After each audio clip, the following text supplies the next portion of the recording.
S'il existait une récompense pour l'homme le plus arrogant du siècle, Karl Jacobs la remporterait haut la main, sans le moindre concurrent. Non seulement en raison de sa fortune, de son physique ou de sa lignée, mais surtout à cause de la démesure de son ego. Dans la métropole de Lagos, personne n'osait dire non à Karl Jacobs. Les gens le craignaient. Ils le respectaient, certes, mais plus encore, ils le redoutaient.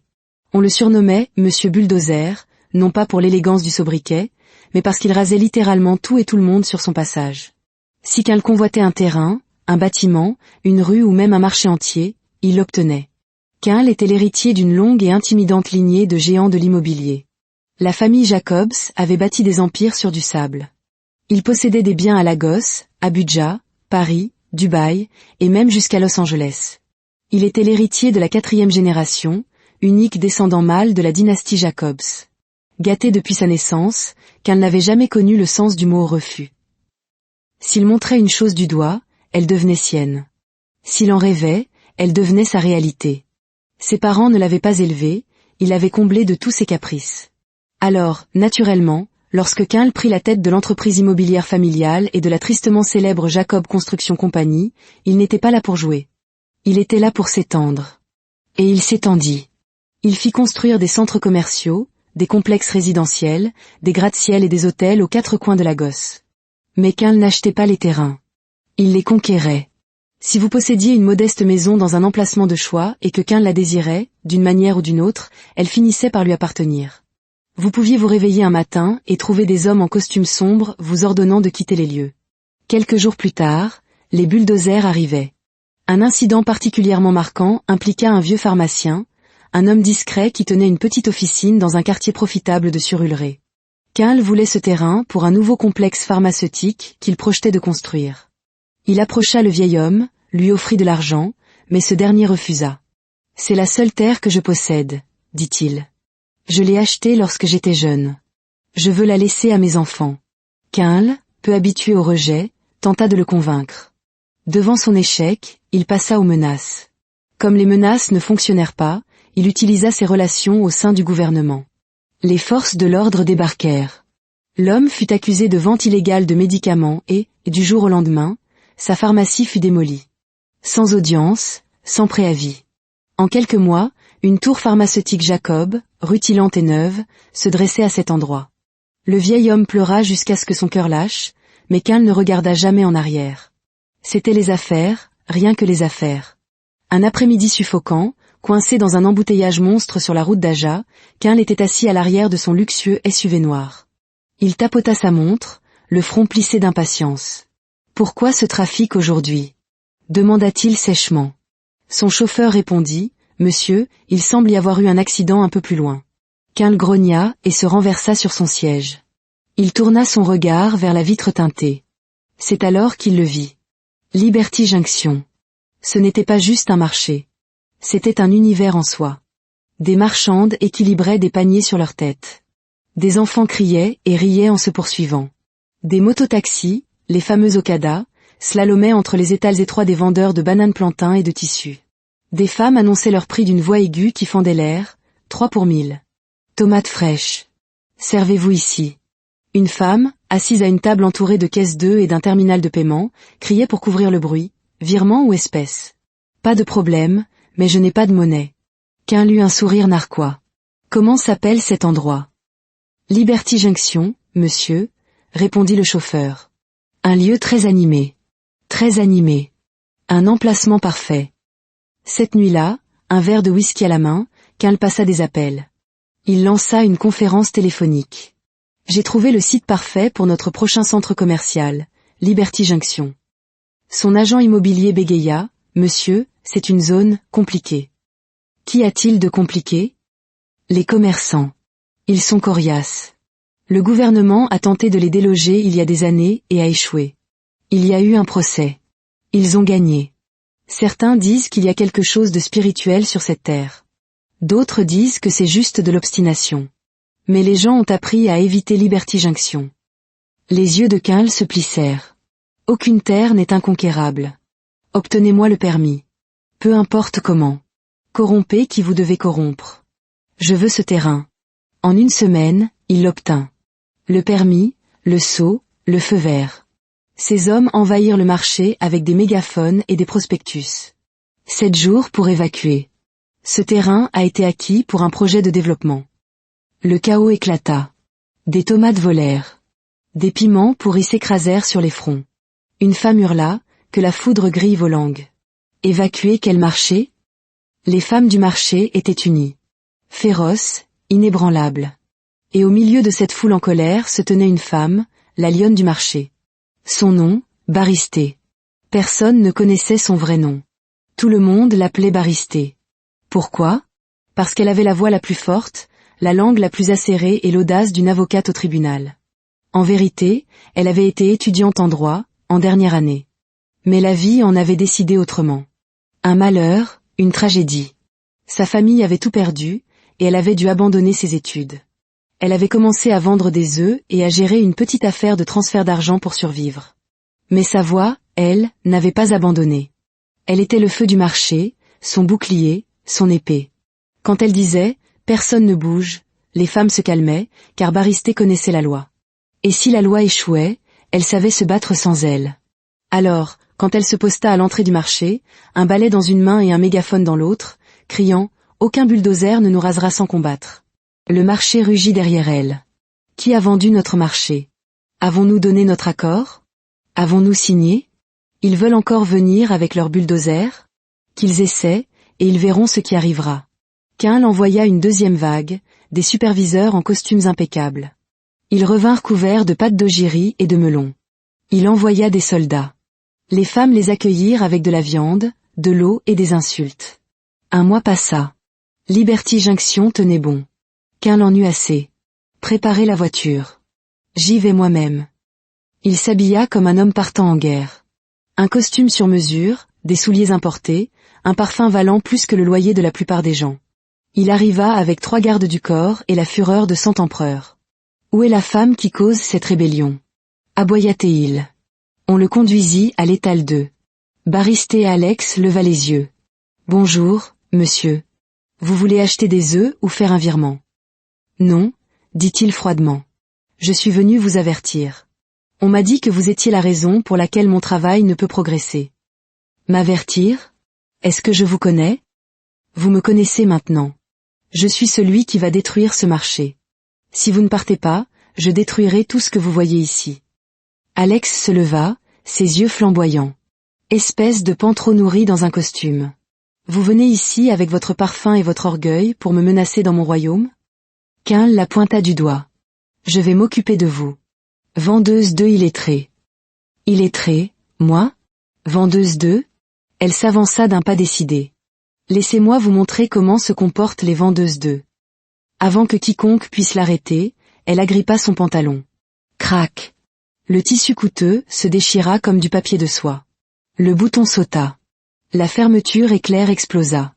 Quinl Jacobs, milliardaire, se tenait au milieu de Liberty Junction, en caleçon. Les téléphones sortirent. Clic, clic. Oh, regardez le derrière du milliardaire. Le dieu de la justice est merveilleux. Quinl devint écarlate. Ses gardes du corps se précipitèrent pour le protéger. Mais il était trop tard. Il s'enfuit en courant. Ce soir-là, Twitter, Instagram, Facebook, et même les groupes WhatsApp étaient en feu. Hashtag le bulldozer en caleçon, hashtag milliardaire déculotté, hashtag justice pour Liberty Junction. Et au centre de tout cela, Baristé, avec son balai, ses œufs et son feu. Et ce jour-là, l'arrogant Quinl Jacobs fut entraîné non seulement hors du marché, mais dans une histoire bien plus grande qu'il n'aurait jamais pu l'imaginer. Le lendemain matin, après que Quinl Jacobs eut été traîné comme un démarreur de générateur récalcitrant et humilié publiquement, Internet explosa. Son visage, son caleçon et sa dignité bafouée étaient partout. Des titres de blog criant « milliardaire déculotté » au hashtag en tendance, il n'y avait aucune échappatoire. Chaque publication, chaque vidéo, chaque mème portait un message clair et net. Le puissant monsieur Bulldozer avait été mis à terre par une femme du marché qui vendait des œufs. Assis dans son pantouse, un verre de whisky à la main, les yeux rivés sur sa tablette, Quinl regardait la vidéo en boucle. La façon dont elle avait agrippé sa cravate, dont elle l'avait tenue comme une chèvre rebelle, la manière dont les femmes du marché l'avaient acclamée. Chaque seconde de cette humiliation était gravée sur Internet comme une blessure qui refusait de guérir. Pendant une semaine entière, il ne mit pas un pied dehors. Il était devenu un paria dans un monde qui, autrefois, s'inclinait devant lui. Son nom était désormais la chute de sketch comique. Ses photos étaient devenues des autocollants. Même son pressing ne répondait plus à ses appels. Il était humilié, hanté, et dévoré par une faim insatiable de vengeance. Au 7e jour, Quinl craqua. Fini de se cacher. Il fit appel à des faveurs, de grosses faveurs. Il connaissait des gens haut placés. Il tira les ficelles, fit bouger des dossiers, et fit en sorte que les choses se passent. Le même après-midi, une équipe de policiers envahit Liberty Junction. Sans avertissement, ils attrapèrent Baristé Alex devant son étal et la jetèrent dans un fourgon comme une criminelle. « Qu'a-t-elle fait » criaient les femmes. « Pourquoi l'arrêtez-vous » Mais la police avait ses ordres. « Cette fille a ruiné mon image », avait dit Quinl au commissaire au téléphone. « Je veux qu'on l'enferme. Je veux qu'elle soit en prison. Qu'elle y pourrisse. Personne n'embarrasse Quinl Jacobs et s'en sort indemne. » Malheureusement pour lui, Liberty Junction n'était pas seulement un marché. C'était un mouvement. Et Baristé Alex en était le cœur. L'arrestation déclencha un tollé. Les femmes du marché explosèrent de rage. Elles ne rentrèrent pas chez elles. Elles ne pleurèrent pas. Elles se battirent. Elles appelèrent les stations de radio. Elles contactèrent les influenceurs des réseaux sociaux. Elles identifièrent tous les défenseurs des droits de l'homme du Nigeria. #Libérez Baristé Alex devint une tendance en quelques heures. Le soir même, des manifestants étaient déjà devant les portes de l'entreprise de Quinl. Des pancartes s'agitaient en l'air, non à la tyrannie, un homme riche n'est pas un dieu, le marché Liberty n'est pas à vendre. Le lendemain matin, leur nombre avait décuplé. Des femmes d'autres marchés se joignirent à elles. Vieilles femmes en pagne, jeunes filles en jean, grand-mères avec des bâtons à mâcher. Elles transformèrent son quartier huppé en lieu de rassemblement. Il observait depuis la fenêtre de son pantouse, irrité. « Elles se fatigueront », marmonna-t-il. « Donnez-leur 2 jours. » Il avait tort. Le 3e jour, elles avaient dressé des tentes. Le visage de Baristé était sur des affiches. La foule comptait désormais des milliers de personnes. Des ONG se joignirent au mouvement. Des avocats spécialisés dans les droits de l'homme. Même des célébrités postèrent à ce sujet. Le 4e jour, son entreprise s'effondrait. Ses employés ne pouvaient plus entrer au bureau. Les livraisons étaient bloquées. Les clients annulaient leurs rendez-vous. Ils perdaient des millions par heure. Le 5e jour, le gouverneur appela. « Quinl, la voix de l'homme est étendue. Ça devient incontrôlable. Vous feriez mieux de libérer cette fille. Les élections approchent. Je ne veux pas entendre parler de ce désordre aux informations. » « Mais monsieur. » « Pas de mais. Réglez ça, ou vous êtes seul. » Le soir même, Quinl appela le commissaire. « Libérez-la. » Quand Baristé Alex sortit de sa cellule, les rues exultèrent. Les femmes de Liberty Junction coururent vers elle. Elles dansèrent, pleurèrent, l'acclamèrent. Elle ne parla pas beaucoup, leva simplement le poing en l'air. Et cette photo devint un symbole national. Le lendemain matin, le bureau du gouverneur publia une déclaration révoquant le permis accordé à l'entreprise de construction de Quinl. Le projet de centre commercial était annulé. Quinl était anéanti. Assis sur le sol froid en marbre de son pantouse, il fixait d'un air absent la télévision qui montrait sa propre disgrâce. Son empire s'effondrait. Les contrats qu'il avait autrefois obtenus d'un sourire et d'une poignée de main s'évanouissaient. Ses alliés au gouvernement ne prenaient plus ses appels. Les investisseurs se retiraient. Ses parents se présentèrent chez lui sans prévenir. « Mon fils, » plaida sa mère, « laisse tomber. Cette guerre est trop grande. Cette fille n'est pas ordinaire. » Mais Quinl ne répondit pas. Il regardait par la fenêtre, les yeux injectés de sang, murmurant un nom, Baristé. Quelque chose en elle le hantait. Le feu dans ses yeux. La façon dont elle se tenait droite malgré sa pauvreté. La manière dont des milliers de personnes se battaient pour elle, l'aimaient, l'écoutaient. Elle n'était qu'une vendeuse d'œufs, et pourtant, elle était une reine. Qui était-elle? Il regarda à nouveau les vidéos virales. Le moment où elle avait agrippé sa chemise, les cris en arrière-plan, les rires, les chants. Il ne pouvait oublier sa voix. Cette terre n'est pas à vendre. Nous ne sommes pas vos esclaves. Alors que les jours se transformaient en semaines, Quinl restait cloîtré. Plus de réunions d'affaires, plus de fêtes, plus d'apparitions publiques. Ses avocats démissionnèrent. Son personnel aussi. Son manoir ressemblait à une prison. Mais ce qui le choqua le plus fut de réaliser que personne ne regrettait son absence. Il était assis avec son whisky, ne pensant pas à sa fortune, mais à la femme qui avait anéanti sa dignité et l'avait forcé à remettre en question son pouvoir. Pour la première fois de sa vie, Karl Jacobs ressentit quelque chose de proche de la honte. Pas seulement pour ce qui s'était passé au marché, mais pour tout ce qu'il avait fait. Les écoles qu'il avait rasées, les familles qu'il avait déplacées, les vies qu'il avait brisées, tout cela au nom du progrès. Karl enfouit son visage dans ses mains. Il ne le savait pas encore, mais quelque chose en lui s'était fissuré. Pas son orgueil, sa conscience. Et de cette fissure, une étrange graine commença à germer. Un mélange de culpabilité, de curiosité, et de quelque chose qu'il ne pouvait nommer. Il voulait la revoir. Non par vengeance, non pour des excuses, juste pour la voir. Pour savoir qui elle était. Pour lui demander, comment m'avez-vous vaincu? Et c'est ainsi que Karl Jacobs, le tout-puissant bulldozer, devint un homme hanté non par ses ennemis, mais par une femme du marché à la langue acérée, à la voix puissante, et soutenue par une armée de guerrières prêtes à partir en guerre pour elle. Son nom était Alex, mais le marché l'appelait Baristé, et elle venait de devenir la seule histoire que Karl ne pouvait pas raser. Des mois s'étaient écoulés depuis que Karl Jacobs, autrefois le tout-puissant bulldozer de Lagos, avait été disgracié au marché et dépouillé de tout ce sur quoi reposait son arrogance. Des mois que Baristé l'avait traîné comme une chèvre têtue, montrant au monde que l'argent et le pouvoir pouvaient s'incliner devant la vérité. Et maintenant, Karl n'était plus le lion rugissant qui rasait les marchés. Il était plus silencieux, plus humble, et hanté par la femme dont le rire résonnait plus fort que sa honte. L'empire qu'il commandait autrefois s'était effondré comme un château de cartes. Contrat perdu, investisseur parti, politicien qui répondait autrefois à ses appels traitant désormais son numéro comme une alerte à l'arnaque. Mais ce qui le transperçait, ce n'étaient pas les millions perdus. C'était la prise de conscience qu'une vendeuse d'œufs lui avait ouvert les yeux sur le monstre qu'il était devenu.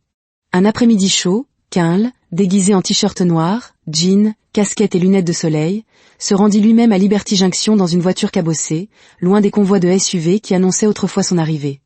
Il marcha jusqu'à l'étal de Baristé, où elle arrangeait des caisses d'œufs.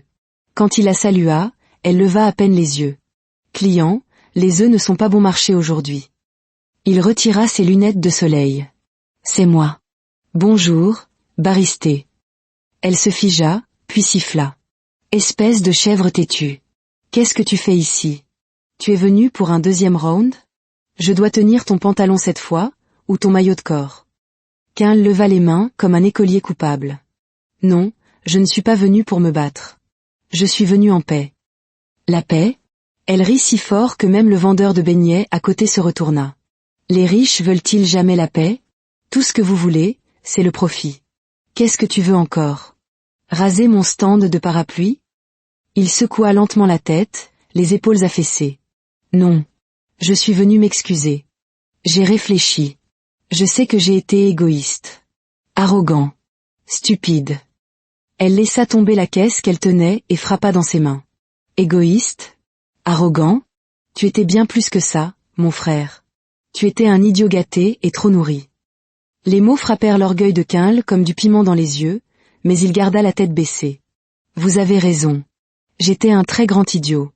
C'est pourquoi je suis là pour m'excuser. » Elle le toisa de la tête aux pieds. « Je devrais te pardonner? »« Oui, s'il vous plaît. »« Je t'ai déjà pardonné, » dit-elle enfin. « Non pas parce que tu le mérites, mais parce que la rancune est un fardeau trop lourd pour les pauvres. Mais ne nous dérange plus dans ce marché. Ce marché, c'est notre survie. Nous n'avons pas de richesse générationnelle. C'est ici que nous nourrissons nos enfants, payons nos factures, respirons. Respecte ça. » Karl hocha la tête, humble comme jamais auparavant. Elle soupira, puis lui fit signe de s'asseoir sur un tabouret sous son petit kiosque. « Assieds-toi. Tu veux une boisson fraîche? » Karl cligna des yeux. « Oui. » Elle siffla un vendeur ambulant. « 2 boissons. » Elle lui entendit une. « Bois ça, pour que ton cerveau se rafraîchisse. Tu es trop jeune et beau pour être méchant. Essaie de boire des boissons fraîches plus souvent, ça calmera ta méchanceté. » Karl gloussa, le premier vrai rire qu'il avait eu depuis des mois. Elle le taquinait. Il l'acceptait. Et pour la première fois depuis sa disgrâce, il se sentit de nouveau humain. Les jours suivants, il revint. Elle fronça les sourcils en le voyant. « Ah, encore toi. J'ai dit que je t'avais pardonné. Pourquoi es-tu de retour? Tu veux que je t'insulte encore un peu? » Il sourit. « Oui, insulte-moi. Ça remet mon cerveau en place. Peut-être que tu es la personne dont j'ai toujours eu besoin pour me guider, pour me rappeler le bon sens. Elle éclata de rire. Qui aime se faire insulter? Tu dois être vraiment fini. Peut-être que je le suis. Elle secoua la tête. Assieds-toi. Tu veux un zobo frais? Oui, s'il te plaît. Ils s'assirent à nouveau en buvant du zobo. Et ce jour-là, Baristé se confia. Tu sais, Baristé n'est pas mon vrai nom. Je m'appelle Alex. Quint la dévisagea. Alex? Elle hocha la tête. Oui, j'ai eu une autre vie. Mon père possédait une pharmacie. Nous vivions à l'étage. La boutique était en bas. C'était notre source de revenus. Notre fierté. Jusqu'à ce que... Sa voix se brisa, jusqu'à ce que des gens viennent et la démolissent. Ils ont détruit notre maison. Ils ont détruit la vie de mon père. J'étais en dernière année de droit. J'ai dû abandonner. C'est comme ça que j'ai atterri ici, à vendre des œufs. Quint se figea. Sa poitrine se serra. Il se souvint. Il se souvint d'un pharmacien têtu qui avait refusé de vendre son terrain des années auparavant. Il se souvint d'avoir envoyé des voyous, la police, des bulldozers. Se pouvait-il qu'Alex soit la fille de cet homme? Cette nuit-là, il rentra chez lui, agité. Il ne pouvait dormir. Il appela son assistant personnel. Retrouve tout sur cette pharmacie que nous avons démolie il y a des années. Je veux des noms. Des dossiers. Y avait-il une fille? 2 jours plus tard, le dossier arriva. Quint l'ouvrit avec des mains tremblantes. Des photos tombèrent. Un homme souriant en blouse blanche, sa femme, leurs enfants, et là, Alex, plus jeune, plus radieuse, pleine de rêves. Quint s'effondra sur le sol. La vérité s'abattit sur lui avec la violence d'un camion. Il était le monstre qui avait détruit sa vie. Le lendemain matin, il se rendit à une adresse de bidonville indiquée dans le dossier. La maison était petite, la peinture écaillée, le toit rouillé. Dehors, Alex étendait du linge sur une corde. Elle se tourna et sursauta. « Encore toi? Tu me suis, maintenant ?» Il secoua la tête. « Non, je suis venu voir ton père. » Ses yeux se plissèrent. « Mon père? Pourquoi? » C'est compliqué. S'il te plaît, je dois réparer mes torts. Elle hésita, puis le conduisit à contre-cœur à l'intérieur. Le salon était exigu, les coussins vieux et affaissés. Et là, dans un fauteuil roulant, était assis son père. Il leva les yeux et se figea. « Toi, » rugit-il, la voix tremblante de fureur. « Homme méchant. Tu as volé ma terre, démoli ma pharmacie, détruit ma vie. Dehors. » Quint tomba à genoux. « Monsieur, s'il vous plaît. Je ne savais pas. Je n'avais pas réalisé ce que je vous avais fait. Je suis désolé. Je vous en supplie. Pardonnez-moi. » Le père d'Alex tremblait de rage. « À cause de toi, j'ai fini dans ce fauteuil. À cause de toi, ma fille a abandonné ses études. À cause de toi, nous avons tout perdu. Et maintenant tu t'agenouilles? Où était cette honte quand tu as envoyé des bulldozers pour m'écraser? » Alex, choqué, intervint. « Papa, attends. Tu le connais? » Son père le pointa du doigt, les yeux brûlants. « Oui. C'est le diable dont je t'ai parlé. Celui qui nous a ruinés. Alex, c'est cet homme. » Elle eut le souffle coupé. Elle fixa Quint. « Quoi? Toi? » Sa voix monta. « Tu veux dire que tu es la raison pour laquelle ma famille a souffert? La raison pour laquelle mon père est en fauteuil roulant? La raison pour laquelle j'ai abandonné la fac de droit et fini au marché à vendre des œufs? Monstre !» Des larmes piquèrent les yeux de Quint. « Je ne savais pas que c'était vous. Sors d'ici avant que je ne te brise la tête avec ce tabouret. » Hurla Alex, la fureur l'envahissant. « Si je revois tes 2 jambes gauches près de moi, je te traînerai pire qu'avant. » Son père tonna, « Pars et ne reviens jamais. » Quint se leva en tremblant et sortit sous le soleil de plomb. Mais le feu dans sa poitrine n'était pas de la colère. C'était de la culpabilité. Pour la première fois de sa vie, le bulldozer se sentait impuissant. Et en s'éloignant, une pensée le torturait. Comment demander pardon aux personnes mêmes dont on a détruit la vie? Cette nuit-là, Quint ne put dormir. Il arpentait son luxueux Penthouse, l'esprit loin des lustres en cristal et des tapis persans. Pour la première fois depuis des années, l'argent ne signifiait rien. Il se regarda dans le miroir et vit un homme qu'il reconnaissait à peine. Pas Monsieur Bulldozer, le magnate redouté. Juste un homme rongé par la culpabilité, le cœur brisé, et un besoin écrasant de réparer ses erreurs. Il tapa un message à son assistant, « Demain, à la première heure, j'ai besoin d'une liste. Chaque nom, chaque terrain, chaque personne que j'ai blessée ou trompée. Nous avons du travail. » La liste arriva. Elle était plus longue qu'il ne le pensait. Trop longue. Elle ressemblait à un mémorial de ses péchés. Quint monta dans sa voiture et commença à rendre visite à chacun d'eux. Il y alla avec rien d'autre que de l'humilité, des excuses et une compensation. Certains lui crachèrent dessus. D'autres lui claquèrent la porte au nez. Mais Quint n'a pas riposté. Il les laissa crier. Puis il baissa la tête et dit « Je suis désolé ». Certains lui pardonnèrent. D'autres non. Mais Quint se promit de continuer à essayer. Puis il retourna à Liberty Junction. Baristé, en le voyant, lui lança 2 caisses d'œufs avec une précision olympique. « Encore toi ? Je ne t'avais pas prévenu de ne plus jamais montrer ta face de crocodile ici ?» Quint ne dit pas un mot. Il resta là, le jaune d'œuf dégoulinant sur sa chemise, silencieux, triste. « Désolé. » Quand elle eut fini, il dit doucement, « Je mérite ça et plus encore. Mais je n'arrêterai pas de venir jusqu'à ce que tu me pardonnes. » Et il tint parole. Il revenait tous les 2 jours. Parfois, il s'asseyait sur le bord de la route. Parfois, il se tenait simplement à côté de son étal, sans un mot. Les femmes du marché commencèrent à murmurer, « N'est-ce pas encore ce garçon milliardaire ?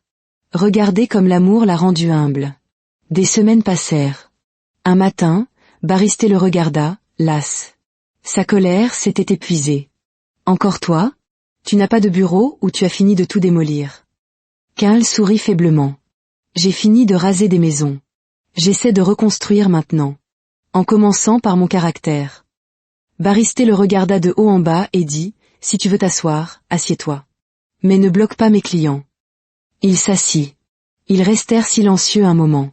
Puis elle appela un vendeur de zobo. « Tu veux un zobo frais ? Peut-être que ça calmera ton esprit de villageois ?» Il hocha la tête. Et pour la première fois, ils burent en silence. Un silence réconfortant.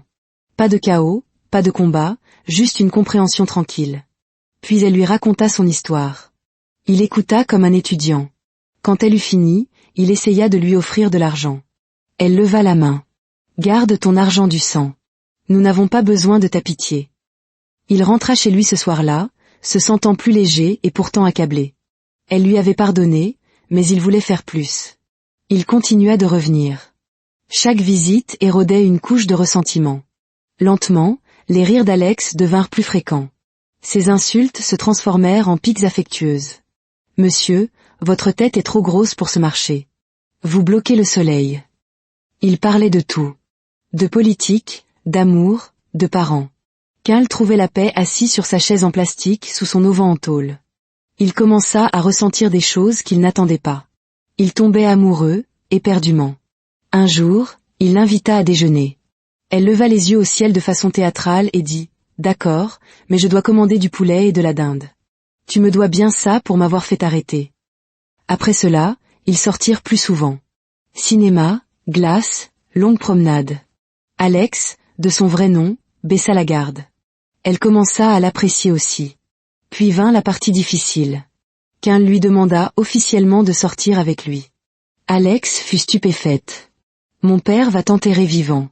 Il te rôtira comme un suya et te vendra sur ce marché. Tu as détruit notre vie. Comment pourrais-je lui expliquer ça ?» Mais Quint ne recula pas. « Je passerai ma vie entière à me faire pardonner auprès de lui et de toi. » Après des semaines de persuasion, elle accepta. Il la présenta à ses parents. Il leur avoua tout. Sa mère pleura. Son père soupira profondément. Ils s'agenouillèrent tous les 2 devant elle. « Notre fils est gâté. Nous avons échoué quelque part. S'il te plaît, pardonne-nous. Aide-nous à corriger son cerveau. » Après 6 mois, il était temps d'affronter son père. « Papa, je veux te présenter quelqu'un. » Au moment où il vit Quint, son père faillit s'évanouir. « Toi ? Es-tu possédé ? Celui-là ? Que Dieu nous en préserve. » Quint obéit tranquillement et sortit, mais ils n'abandonnèrent pas. Ils revinrent chaque week-end avec de la nourriture, avec des excuses. Le père ne voulait rien entendre jusqu'à ce que les parents et le grand-père de Quint interviennent.